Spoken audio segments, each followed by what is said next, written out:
Good morning. So this is our closing session, and in addition to sort of reflecting on this particular session, hopefully we will also be reflecting on bringing together many of the topics that we addressed yesterday and today. But to start off, what I'd like to ask each of our panelists to do is to just give us a couple-minute introduction to who you are and what you do and why you think you're here. Okay, do you want to start? Sure. I'm Jerry Strauss. I'm an emeritus professor at the University of Pennsylvania. I'm a reproductive endocrinologist and been interested primarily in ovarian function and ovarian dysfunction, including polycystic ovary syndrome. We also dabble in preeclampsia and preterm birth. Hello, my name is Thomas Washington Jr. I am with UPMC Health Plan. I'm a program director there. Where I will be later on talking about our neighborhood center and how it's actually affecting the community on different ways outside of the traditional way of healthcare. But I'm really invested in communities and how we build communities through schools, churches, everyday living, where we live, play, and eat, and what resources can actually build that up. Thank you. Julie? Hello, I'm Julie Rios. I'm a reproductive endocrinologist here at UPMC, and my area of interest is infertility as well as fertility preservation. And as many of you maybe saw yesterday, very interested in trying to optimize or have different techniques given the cost and the limitations of the current techniques we have today. Hi everyone, my name is Asta Mehta. I am the Medical Officer for Reproductive Health at the Philadelphia Department of Public Health. My role with the city is to oversee our maternal mortality and morbidity work, which includes our review committee. I also co-chair the Pennsylvania State Maternal Mortality Review Committee, and I'm a practicing OBGYN also at Penn Medicine at Pennsylvania Hospital. I think what I'm here to offer is really look at sort of severe maternal morbidity and mortality through the lens of social determinants and things that we see through real life deaths and morbidities that we review all the time, and talking about sort of how the external world, even outside of medicine, really impacts outcomes and how it could be sort of connected to early life and that sort of thing. So thanks for having me. Yeah, my name is Mike Soares. I'm at the University of Kansas Medical Center. I'm a director of an Institute for Reproduction and Development. My research area is placental development, and we're particularly interested in the cells that Dr. Turco talked about that are these invasive cells. We work with human trophoblast stem cells, and then we also try to model some things in vivo using the rat, which also shows kind of deep trophoblast invasion as well. Thank you. So I'm going to start from the outside and work in, and I don't mean literally from the embryonic point of view. What I'd like to do is start with Thomas and Asta to address questions of equity. In the last talk, we heard this potential of collecting, say, menstrual fluid from many, many women. But of course, this involvement of different populations in research science has a complicated history. And I'm wondering if both of you could address sort of the challenges and opportunities, and what do we need to do on the research end to get better inclusivity and equity? So I can start, Thomas, and please feel free to add. So I think that it's good that you just acknowledge that there is a long, sordid history of even so much of obstetrics that I've learned through sort of my own time, not anything that I learned in residency or in training. So I think that just from a very basic perspective, when embarking on research, and we get questions all the time about, we want community members to be part of the research, but ensuring that if we are including community voices at the table from the very beginning. So if, as a researcher, you decide that you want to study X, right? Before you even develop your model for how you're going to do the research, before you even potentially get the funding, ensuring that you've got the community buy-in or at least community input on what that would even look like, to ensure that it's a true partnership, not just a check in the box. And then that partnership also includes ensuring that there's funding for those community members to be participating very closely in the research. I think that it's really important that from the research community side that we're doing more of that effort than the community is doing with us, right? Not having the expectations that the community is going to participate, but doing more of that work up front to really build or rebuild a lot of the trust that's been lost, whether rightly or not, right? Like, we're a different generation than the generation that potentially did that harm, but we're now having to overcome that, and that means that having these things in place very early is, incredibly important if you really want the true participation, not a check in the box. And I definitely echo all of that. I'm definitely coming from a community-based standpoint, really looking at co-created communities of practice, right, and being more regenerative than actually taking away from the community, right? As a lot of the research that is happening within the communities, community members aren't really at the base. They're a part of, but they're not at the base of everything that's going on within the community, or the research that's going on within the community. And I think really having individuals that are able to not just participate in these situations, but also be overall a part of, not just being a part of the funding or being part of, like, hey, we're going to give you a stipend, or hey, we're going to, include you on some of the data, actually being step by step of saying, this is how our community works, and we would love for individuals to understand what our point of view before coming in, because the need may not be the need of the community. We always, we're good at saying, hey, this is what this community needs, and it may not really be what that community needs. Data does reflect some of that, but also human individuals and people that live their day-to-day know a little bit more than individuals that are coming into the community. So I believe if we take that in consideration when we're really working at it and making it more of a transformational outlook than a transactional, because so many of these things are transactional. You come, you grab data, and then you leave, right? And the individuals, especially wrapped around the data, may not get back to the community for 10 to 20 years, right? That there's a different population of people there now. That same data may not be applicable at that time to that community. So really trying to be kind of instantaneous when it comes to the data and getting data back to the individuals that you're researching in the first place, but also for the next generation of individuals that are coming along, how do they receive the information so they understand it, saying that, okay, this is where my community was 10 years ago. This is where it could be, 20 years down the road. So. Super. So Julie, I'd like you to jump off of that and talk to us about sort of in your clinical practice. ART has traditionally been a technology of the wealthy.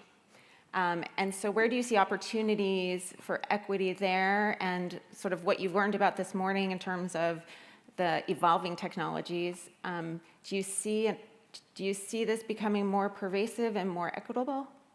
I mean, obviously, I think that's the hope. The first talk this morning with the in vivo gametogenesis and potentially studying the placentation and the organoids can help us really understand why is infertility happening. So we also have very limited testing. I think our testing for fertility has not drastically changed in the last several decades since I started in this field.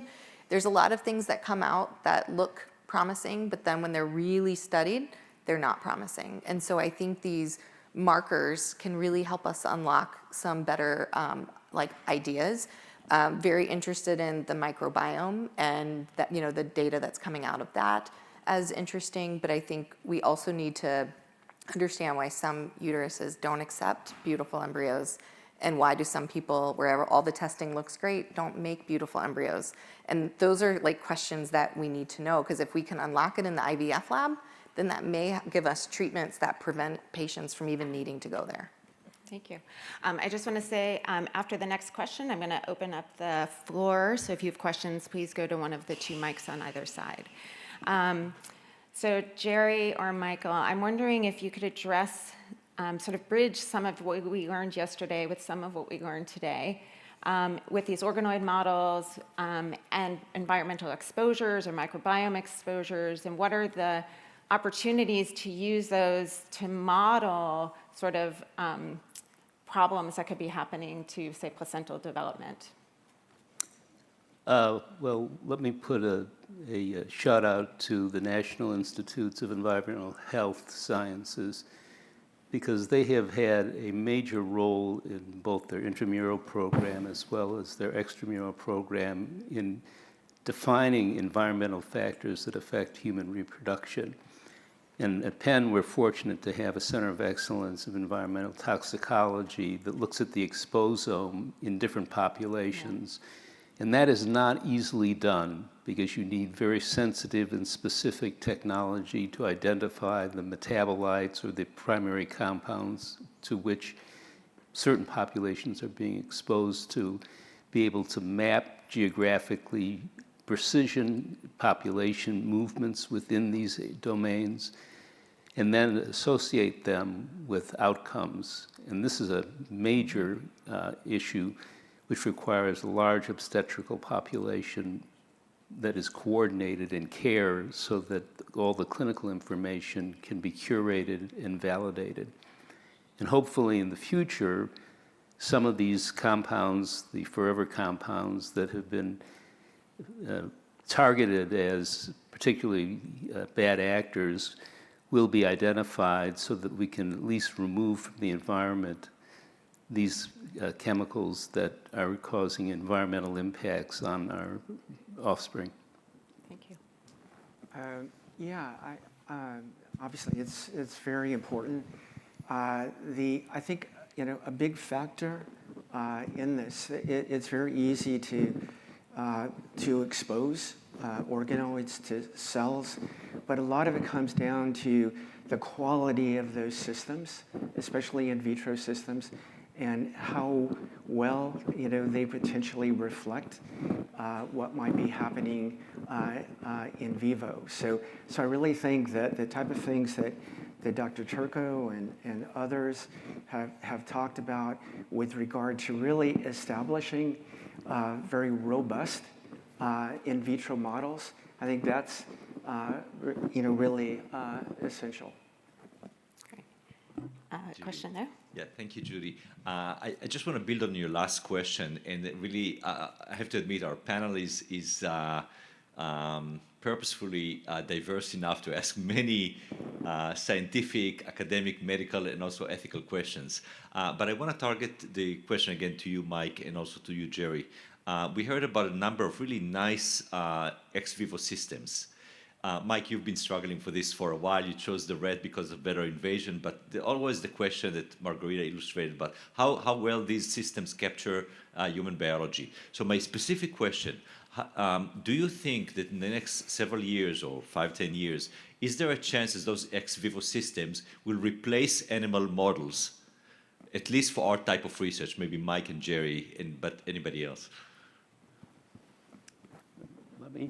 Yeah. In terms of polycystic ovary syndrome, this is a major issue because it's a disorder which appears to be uniquely human, or if not human in the high infrahuman primate species of the rhesus macaque.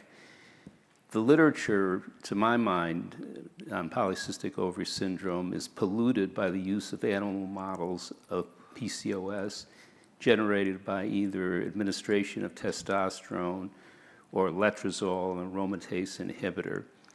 There are very few human cell preparations that are available to study the phenotype of PCOS, particularly the hyperandrogenemia, and we happen to have one of them, and that's theca cells isolated from normal women's ovaries or women who have polycystic ovary syndromes. So you have a genetically defined population for both for study in vitro, genetic analysis, et cetera. And those systems are incredibly important for understanding the pathophysiology. We also know that there's an adrenal phenotype, which is very difficult to characterize. So having stem cell-derived model systems, either of the adrenal cortex, particularly the zona reticularis, which is the androgen-producing component of the human adrenal, and or theca cells and granulosa cells to study in culture so that you can define the molecular phenotype that is associated with the polycystic ovary syndrome definition and phenotype. Those are unmet needs that are really impacting our understanding of the molecular pathophysiology and the genetic abnormalities that contribute to this phenotype.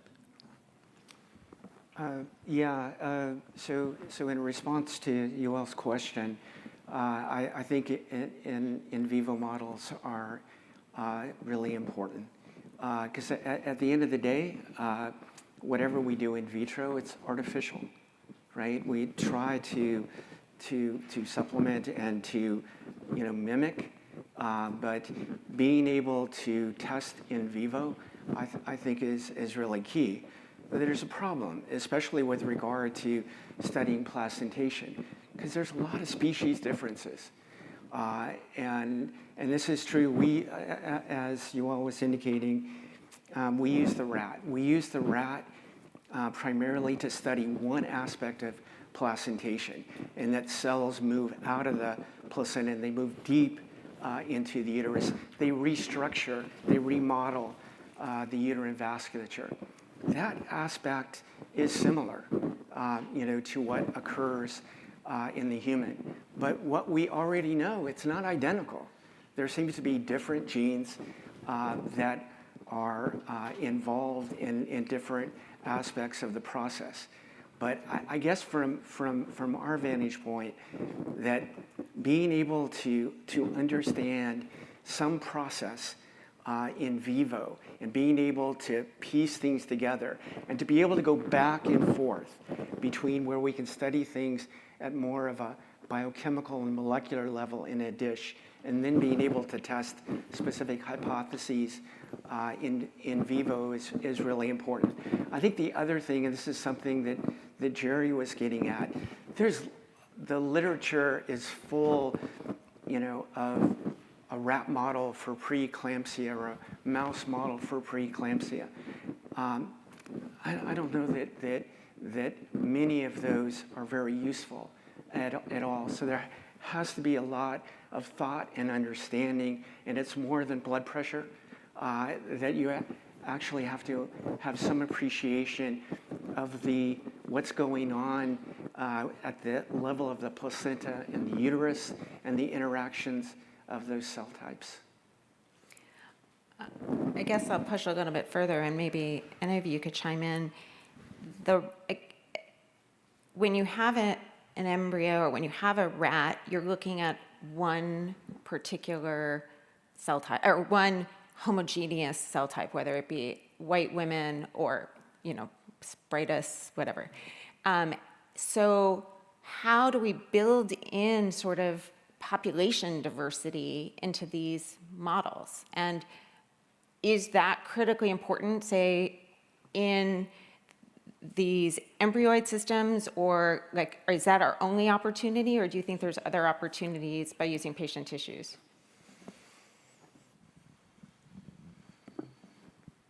Well, let me give you the PCOS example again. We know there's about 20 different loci from genome-wide association studies that are associated with PCOS. Being able to look at the genotype-phenotype relationships to a dysfunctional event, say testosterone synthesis, in vitro with theca cells derived from each different population would potentially give you an idea of how a certain gene or group of genes in a certain population is more likely to give you the phenotype or less likely to do it be protective. Sure. Great. Were you going to add it, Asta?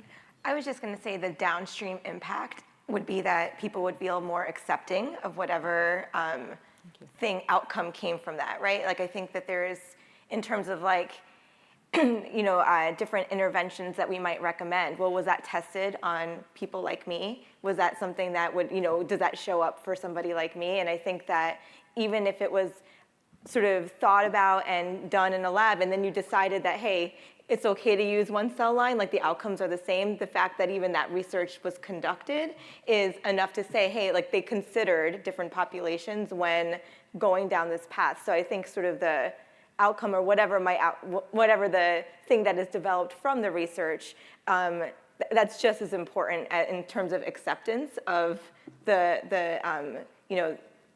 medical innovation, I would say. So.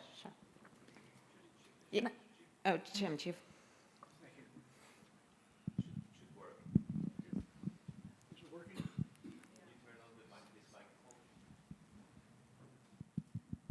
Okay, sorry. Yeah, Jim Roberts. I may have missed this. I had stepped out for a moment, but the question I have is, in terms of using organoids, how effectively do the organoids remember the source from which they came? In other words, in preeclampsia, there are pre-pregnancy conditions that lead to preeclampsia. Is the endometrium collected to study with organoids different in those women than women who haven't had preeclampsia? Do you want me to go? Yes. So Dr. Turco could probably answer this much better than I could. But certainly that if you pull out, the organoids or the cells and put them in a dish, the behavior that you get is based on the culture conditions. And a lot of what Dr. Turco talked about was reconstituting, right? To actually look at the trophoblast and uterine interactions. And I think, that's the goal, that's the baseline then for future types, of experimentation. And how long they might retain, it probably depends upon what the insult is. If the insult is a consequence of a uterine environment, that's not so great. That's one thing. If it's a result of some, genetic, abnormality associated, with the trophoblast, behavior, that's, also something very different. Okay. Camilo, did you have a question there? Good morning. My name is Camilo. I'm postdoc at Magee. Dr. Clark introduced the technique of in vitro gametogenesis to our audience early today. I would like to ask the panel to provide a brief discussion on the scientific, ethical, and legal implications of this technique, and how to consider how society can be prepared for this before this technology hits the market. I mean, I think the ethics of a lot of these technologies, even ones that are in current state today, are challenging. So I'll give, for example, CRISPR as well as pre-implantation genetic testing. We get requests every day. I don't care that this embryo is better. I want the boy or I want the girl. And we're trying to treat infertility. And there's no guidelines out there. There's no ethical recommendations that are clear that there's any accountability to us as physicians. And so it's everyone's individual decision to do that. As these techniques become more and more advanced, where we can make designer babies or designer gametes, I think there has to have like some kind of international guidelines for use of these, because otherwise when we put it in the arms of patients that don't have the training and education that we have regarding what the outcomes could mean, I think there can be a lot of conflict between the patient and the provider. Thomas, I was wondering if you could expand upon that in the local communities and tell us a little bit more about the work that you're doing and how could we better interface to address these types of ethical questions. I think one of the things that is very important is trust, right? And how we build trust wrapped around the communities. There's one book that I reference all the time. It's called The Speed of Trust by Stephen Covey. I don't know if everyone's familiar with that, but it talks about and highlights some areas that I believe that builds trust not just for the community, but self, right? There's five to six waves. First wave is self-trust. Second wave is trust of self and the community. Third, fourth, and fifth wave is stakeholder trust. And then finally, we're looking at the inspiration around trust. So for me, I utilize 4 core within the first area, and that's integrity, intent, capacity, and results. And I think through those areas, I really look into, when I'm working with community and community members, as far as our UPMC neighborhood center, it is when I talked about us being really untraditional. We don't have doctors or nurses that work within our center, but our center is really based on our areas of social determinants of health and how we help the community and link community to resources, not just UPMC-wise, but all of the community organizations that we actually have based within the center itself.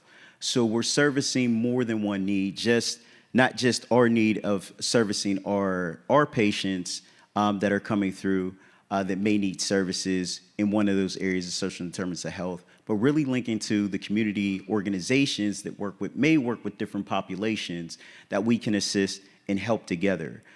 We can be, as we have been, the conveners of a lot of the work that's going on. We don't always have to be the people in front of it, as we say, but we can be the people behind the change agent that needs to happen within these communities that we're servicing. The communities that we are servicing are on the east end of Pittsburgh. We are located, as far as the neighborhood center, on the east end, and we service the east end. We service all of Allegheny County, if you can make it out to us. However, we are looking at our mobile models of really getting into the community more intently to address the needs of the community. And one of the things that we've been able to do prior to opening up our neighborhood centers, really work with a lot of community organizations and stakeholders to ask, what are your needs first? And as we do that, we create our needs.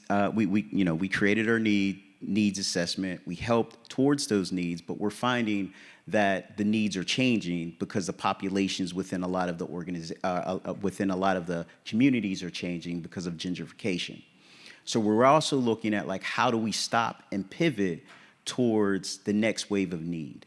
So I think that those are things that we can do, is more or less, one, build trust. And sometimes it takes time to build trust, and especially in impoverished communities, it does take time to build trust. But if you can link to an individual that trusts you and then build trust through those individuals and really look at their needs on, like, really in a intent way, I think we'll be better off as far as, like, how we, this question of how do we get the research in, or how do we link to the communities, that wouldn't be a question, because the trust would already be there.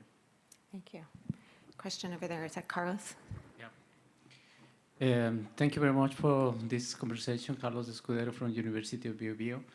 So I just want to come back to the mechanistic about, we have learning about the interaction between the embryo and the decidua, but what is the stage about the communication between the embryo with the rest of the body of the mom, and whether these organoids have helping us to understand this communication, when that's begin?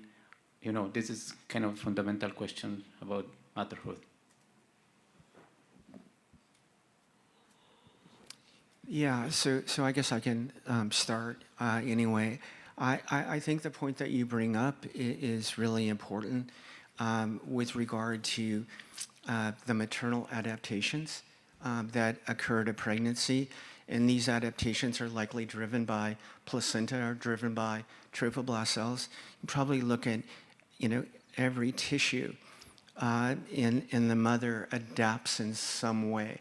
And how that's being, regulated is not well understood. You talked about, the placenta potentially signaling to the brain through the extracellular vesicles, this is the placenta brain axis, the placenta heart axis, that probably can be extended,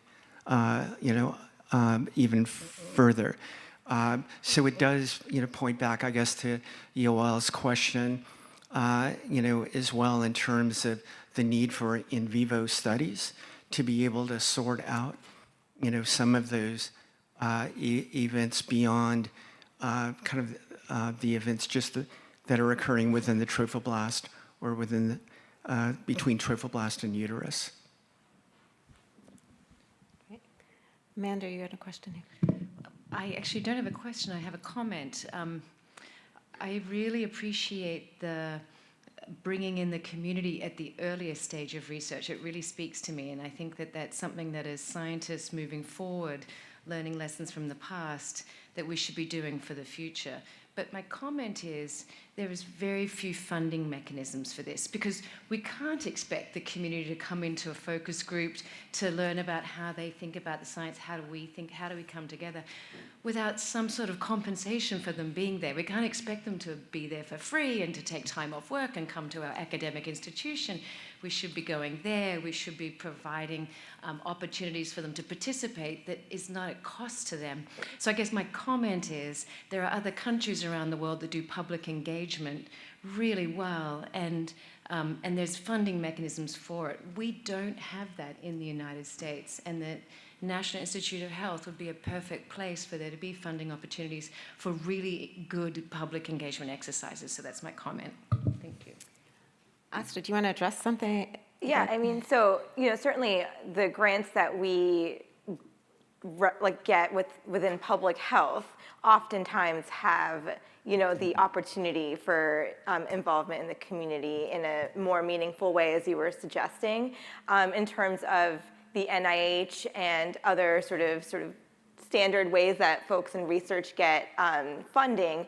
That is a great comment and should be taken back to them. I would say that I've seen a lot of RFPs around maternal health and research and things like that, that very clearly now talk about ensuring that there's a line item for communities and community community investment. And so I think that tide could be changing, but I also think that as you develop your budgets, even if you think about weighing what's, it's like, what are your values in whatever project you're doing, right? It's like, show me your budget, right? So I think there's opportunities there to build things creatively into a budget that if you really value the community, you could maybe let go of this other thing and focus on that. So I think there's strategies around even the current state of ensuring that you have community input and engagement at the earliest stage. Yeah, please. And I would love to add to that. And I think that the collaboration is always the best way, right? So a lot of these things could actually be more of a holistic approach and really looking at the community organizations that are based within the communities that are willing to pair up, and it's not as much of a financial burden on the institution that's coming in. I know that we're working on maternal health. And I know Magee links with one of the community organizations is Healthy Start. Like that's one of the areas, and they link up with doula services, things that are going on within the community. And I think that would be great if more community organizations would link to a lot of the things that are going on to help the community in more than one facet. So, Great. Question there. Hi, good morning, everybody. Hi, my name is Sarita Gordon. I am a community doula at Kangaroo Birthing and Maternity. There were so many exciting things that was brought up this morning, and to learn that I had no idea about, and I had to Google what is a phenotype. So, because I'm reading a lot about PICOs and different things like that, and like the community collaboration piece is something that has been a topic of conversation a lot, but there's a lot of pushback because, like, if we rely on smaller doula organizations or community health workers to lead the charge and not include the larger organizations, it's just not going to work because I've seen it not work. Because it puts the smaller organizations in competition with one another. And I'm tired, and a lot of the smaller doula organizations are tired of competing. And if the larger organizations that hold the money and hold the power, it will, I feel like she said, and when they first create those budgets, how can you bring those smaller doula organizations or community health worker organizations that can be mobilized in the community, that has the trust in the community and the relationship with the families? I think that it will have a greater impact. I just don't know how it's going to happen, because there has been I can go on and on about what I've experienced over the past 7 years of doing this work, being the foot soldiers, and then leading other foot soldiers in this work, and trying to encourage our doulas and our community health workers, like, hey, there is hope, you know what I mean? And I'm trying to get to where my question was, but I feel like it's a two-part question. One, how can we, you guys as the stakeholders, how can you better include us in this work without it being combative and competitive?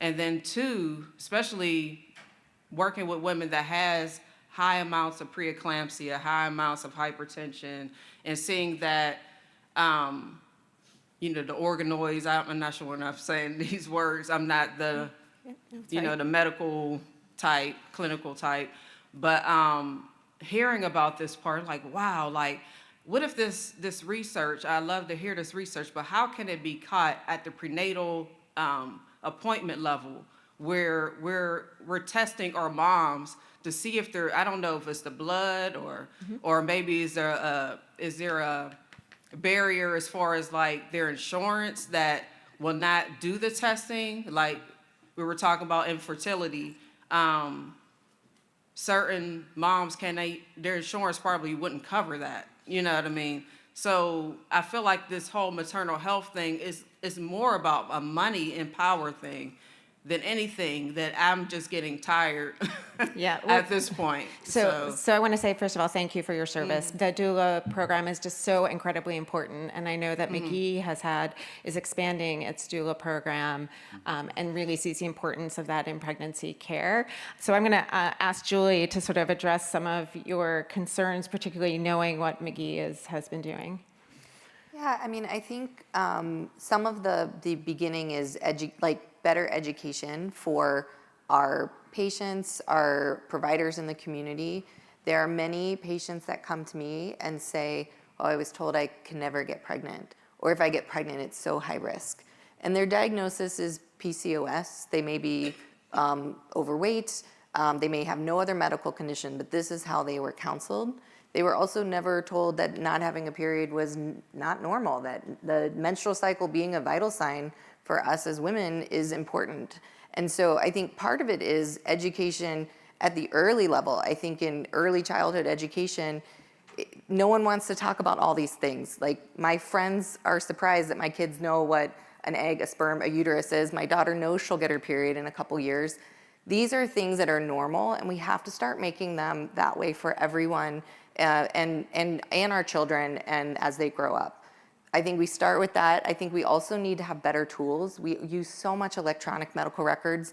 There could be screening questionnaires and AI that could help us identify patients that are at risk for different diseases, and that could help us get them to the right place faster. Great. So I'm going to switch gears a little bit to something potentially more provocative. So we know that companies or researchers are using pigs and other organisms as to grow human organs. So my question is do you think there's any chance of using a pig maybe as a placental donor or hooking up a umbilical cord, or is this totally way out there? Or like, if we're thinking outside the box, what are our opportunities for thinking about the maternal-child interface? It's actually being done at Children's Hospital in Philadelphia. There's the animal in a bag, sort of the synthetic amnion, chorion, amniotic fluid. And that research is continuing. So right now, that's for late-stage embryogenesis, Later, right? yes, So the idea exactly. is to be able to harvest a baby that maybe would be delivered Preterm, prematurely, right? And then harvest them. I'm wondering whether from the other side, right, if we're thinking about in vitro gametogenesis, could we also be then thinking about a donor for a placenta? I mean, I can't say that anything isn't possible, but I think there would be, I mean, in my brain, I just think of so many challenges that would come from that. Sure. In the discordance between the differences between the animals and the humans. And so will that placenta have the same enzyme defects or the enzyme changes that allow us to have all of our hormones, things like that. I think we would, and again, maybe it's been being studied, I'm sure it is, but I think that's very far away from here. And studies like what's happening right now would be like the early stages first, and then see how those goes prior to something at the beginning stage. Cool. Okay, so to wrap up, what I'd like to finish in 1 minute each. What's the biggest challenge right now in our theme from cells to babies? And how do you think we can move the needle? In 1 minute. Each. Michael, why don't you start? Great. So I guess, from my standpoint, it is where my perspective is with regard to the placenta and trophoblast cells, and trying to truly understand, how they interact, with the uterus, how they specialize. These are things that are very important. It's not something that immediately moves the needle and goes into patient care, but from a basic science standpoint, it's something that I think about a lot. Sherry? There's an immediate need for biomarkers to detect in an early stage the potential for a abnormal pregnancy, for example, or an infertility case. And there's, I think, with the accumulation of large biobanks that are well curated, there is a possibility that we will have improved ways to predict pregnancies that will go on to develop preeclampsia well before the symptoms appear. That would be certainly positive. And there's probably likelihoods for other things, including fibroids, which we know could be diagnosed potentially well before they became symptomatic, and perhaps could be treated medically. So I would think investment in biomarker research right now with well-curated populations would be an opportunity. Julie? I'm going to mimic that, but I think precision medicine combined with the kind of cells, the stem cells, the gametogenesis, the organoids, to have a model to then test things, to then put those into animal models. I think what I take from this was that we have all these areas, and I think we need to make sure we're collaborating as a group to then be able to have biomarkers and have better access for patients and diagnosis earlier rather than later. Thomas? Okay. I think that's the investment in the resources and knowledge wrapped around the things that are coming down. Speaking about the collaborations and how everyone works together to disseminate the information to the individuals that are of need of it is the best way. Thank you. Anna Asta? So I would say the political environment is the biggest challenge that we have. The politicizing of science and research and a normal, natural thing that happens to humans is very disheartening. And so I think that in terms of like what this generation and what we could accomplish, that's really going to be determined by the rhetoric that's around this area. And so thinking about sort of all the advancements, IVF, like all of these things came post Roe, right? And so as we think about this new, navigating this new, at least here in the United States, I think the political environment is one that's really going to be right there in on your research labs, you know, as you think about what your funding is, or you think about sort of what you're even allowed to publish. I think it's a reality that we have to be facing. Thank you. So please join me in thanking our panelists.